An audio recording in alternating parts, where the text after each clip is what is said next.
Bonjour et bienvenue sur cette 7e vidéo de la série Prévoir l'état final d'un système chimique consacré aux transformations forcées et aux électrolyses. Alors on a vu précédemment qu'il existait un sens d'évolution spontanée pour un système chimique. Vous pouvez aller revoir la vidéo. On a vu aussi son utilisation de cette évolution spontanée avec des transformations d'oxydoréduction pour réaliser des piles. Là aussi, il y a une vidéo. Voici le schéma d'un exemple de pile. On rappelle que la lecture de la tension sur le voltmètre et son signe notamment permettent de déterminer la polarité de la pile, c'est-à-dire son pôle plus et son pôle moins. On peut ensuite en déduire le sens du courant, du plus vers le moins, et celui des électrons en sens opposé.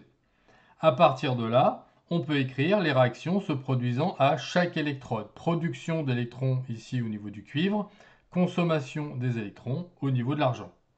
On peut enfin écrire l'équation globale de la transformation. Pour pouvoir inverser une transformation chimique, il faut fournir de l'énergie, très souvent de même type que celle obtenue lors de l'évolution spontanée.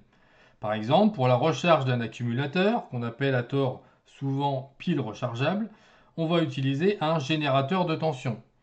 Afin d'obtenir la réaction inverse, qui est celle-ci, on doit forcer le passage des électrons dans l'autre sens. On doit donc placer le générateur comme indiqué sur le schéma.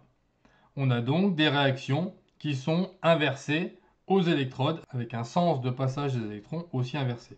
On parle pour cette réaction d'une électrolyse. Alors il y a d'autres utilisations des transformations forcées et des électrolyses, autres que pour la recharge des accumulateurs. On peut produire des métaux ou les purifier avec la méthode de l'anode soluble, mais aussi d'autres espèces chimiques comme le dihydrogène, le dioxygène, ou encore le dichlore, ou encore l'eau de javel. On peut aussi déposer des métaux, que ce soit pour la protection, comme pour l'électrozingage ou le nickelage, ou encore des plaquages comme l'or, l'argent ou le cuivre. Rappelons le lien entre la quantité de matière formée et l'intensité du courant. On retrouve les mêmes expressions pour la charge que pour les piles, c'est-à-dire que la charge est égale à la quantité de matière d'électrons échangés fois grand F qui s'appelle le Faraday, qui correspond à la charge d'une mole d'électrons, équivaut donc 96 500 coulombs pour une mole. Et on peut aussi écrire cette charge comme étant le produit de l'intensité par la durée de fonctionnement. Alors en connaissant cette valeur de l'intensité traversant le circuit et la durée de fonctionnement ΔT, on peut évidemment déterminer la quantité de matière d'électrons qui a été échangée et ensuite la quantité d'espèces chimiques formées en regardant la demi-équation pour regarder les coefficients stoichiométriques entre les électrons et cette espèce.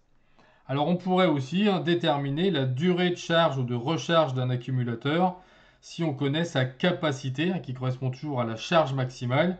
Alors sur les piles, elle est souvent donnée en milliampères-heure. Finissons-en avec la notion de stockage d'énergie. Les accumulateurs, évidemment, et les piles sont un moyen de stocker de l'énergie sous forme chimique, avant de les convertir en énergie électrique pour son utilisation. Dans la nature, la photosynthèse est aussi un dispositif de stockage sous forme d'énergie chimique. Elle correspond à la transformation inverse de la respiration, qui est une transformation spontanée. La transformation correspondant à la photosynthèse est donc une transformation forcée grâce à l'énergie apportée par la lumière du soleil. Du glucose est formé pendant cette photosynthèse. On a donc conversion d'énergie lumineuse en énergie chimique. Voilà, c'est tout pour cette vidéo. Je vous remercie. À bientôt et au revoir.